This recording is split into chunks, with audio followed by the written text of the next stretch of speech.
So hello everyone, I'm Reba Habol, and now in this week 7 discussion video I'm going to share one of the example from my own community, and I choose question number 1.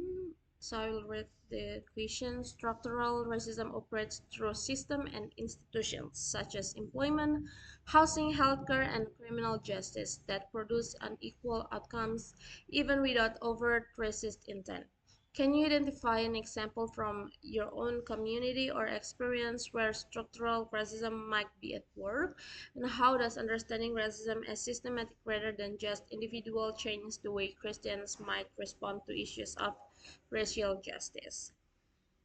So, yeah, here I have one example of systematic racism. I came from Papua, which is one of the easternmost part of Indonesia. We can see the difference between Papua and other regions of Indonesia.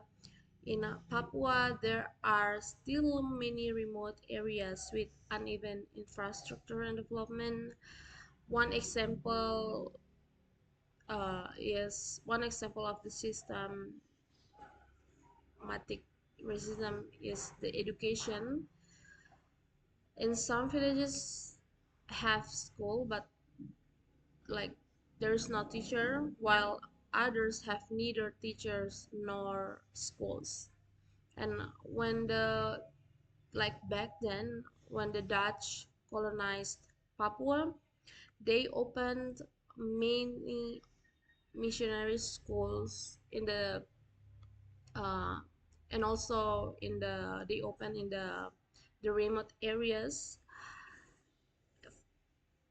for learning and also participation in the formal education. However, after the transition um, to the Indonesian government, missionary education in Papua was discontinued and had to follow the Indonesian curriculum, and it didn't provide any benefits, especially for the Papuan people in the remote areas, because the government had not provided adequate alternative education specifically for the remote areas of Papua. And from a Christian perspective, we can see that this was done systematically, and what we can do is help and support them, especially for their education in remote areas, by maybe donating what we can donate and speak up about the reality that happened in the remote area. And the most important thing is pray for them. So yeah, that's all from me, and thank you so much.